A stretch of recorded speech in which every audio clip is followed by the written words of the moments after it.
Elif'in mutfağına hoş geldiniz.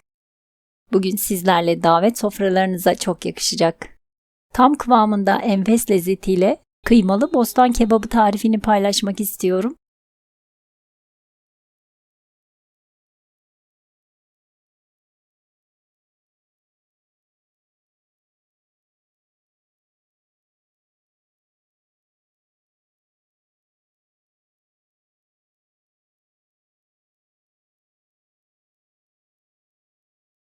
Yaklaşık 1 kilo kadar 4 tane bostan patlıcanım var. Videoda gördüğünüz gibi yeşil kısımlarını koparalım. Sap kısmını biraz keserek kısaltabilirsiniz. Alacalı şekilde soyalım.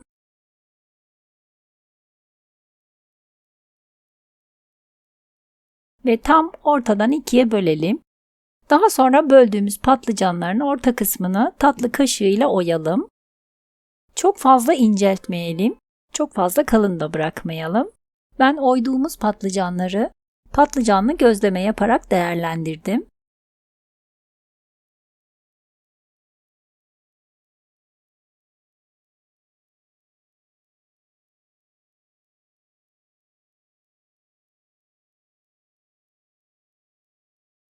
Tüm patlıcanları oyduktan sonra acısını bırakması için tuzlu suyun içerisinde 20-30 dakika kadar bekletelim. Daha sonra süzgece alalım. Ben kağıt havluyla patlıcanları biraz kuruladım. Büyük boy dikdörtgen borcamı yağlayalım.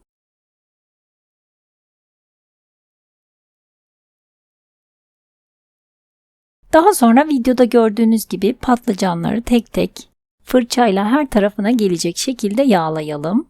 Patlıcanları fırında kızartacağımız için güzelce bol bol yağlayalım. Her iki tarafını da yağladıktan sonra borcama yerleştirelim.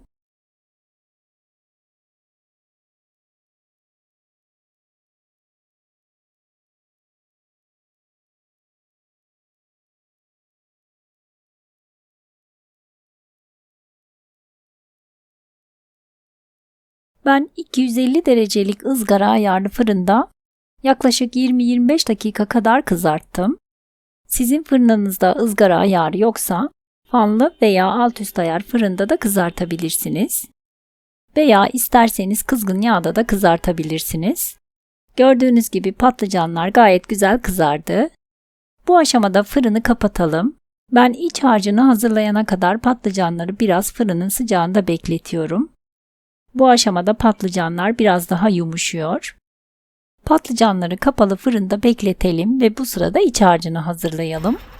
Tavanın içerisine 2-3 yemek kaşığı kadar sıvı yağ alalım. Üzerine 1 adet yemeklik doğranmış kuru soğanı ekleyip hafifçe yumuşayana kadar kavuralım.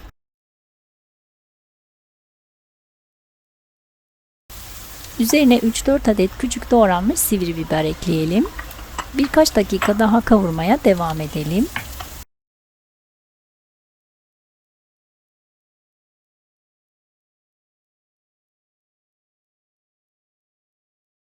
Ben yarım kilo orta yağlı kıyma kullandım.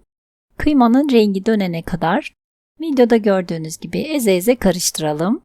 Kıymayı ezerek karıştıralım ki topaklanmalar olmasın.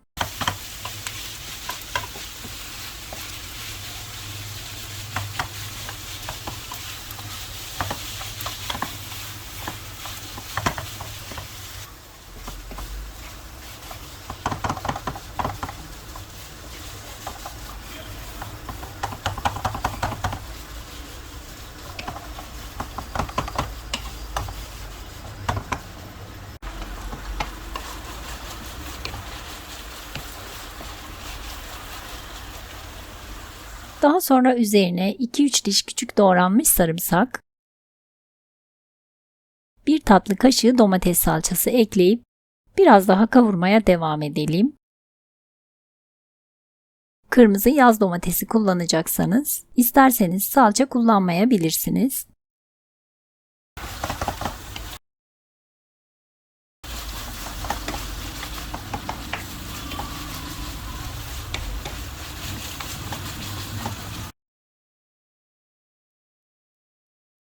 Üç adet orta boy domatesi kabuklarını soyarak küp küp doğrayalım ve içine ekleyelim. 1 tatlı kaşığı kadar tuz, 1 çay kaşığı kadar pul biber, 1 çay kaşığı kadar karabiber ekledim. Güzelce karıştıralım.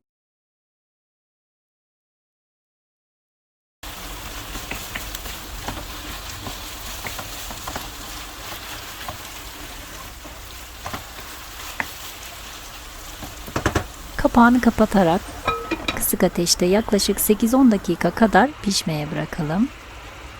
Sadece domatesler yumuşayana kadar pişirmemiz yeterli. Ocaktan alalım. Bu aşamada sizlere önemli bir püf noktası söylemek istiyorum.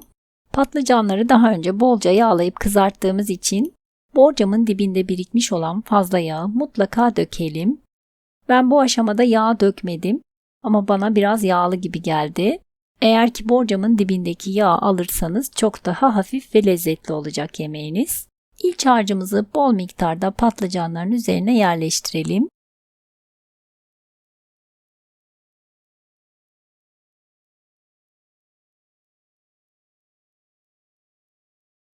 Üzerine domates ve biberle dilediğiniz gibi süsleyebilirsiniz. Ben birer dilim domatesle süsledim.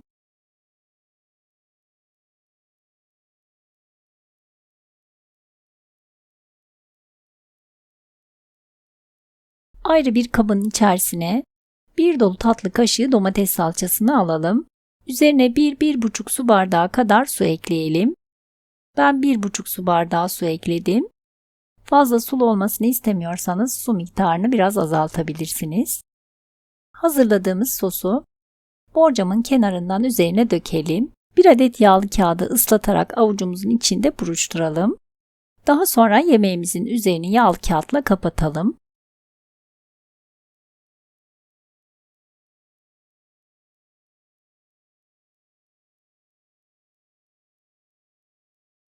...180 derecelik ısınmış fırında yemeğimizi pişmeye bırakalım. Ben yaklaşık 20 dakika sonra üzerindeki kağıdı aldım. Üzerinin kızarması için yaklaşık 5-10 dakika kadar da üzeri açık olarak pişirelim. Toplamda yarım saat pişirdim yemeğimi. Fırından alalım. Gördüğünüz gibi harika görseli ve nefis lezzetiyle sıcak sıcak servis edelim. Servis tabağına aldıktan sonra üzerine 1-2 kaşık kadar da suyundan gezdirelim. Videoda da gördüğünüz gibi bostan kebabımız lokum gibi pişti ve çok lezzetli oldu. Deneyecek olanlara şimdiden afiyet olsun. Videomu buraya kadar izleyip beğendiyseniz beğeni, yorum ve paylaşımlarınızla bana destek olabilirsiniz. İzlediğiniz için ve ilginiz için teşekkürler.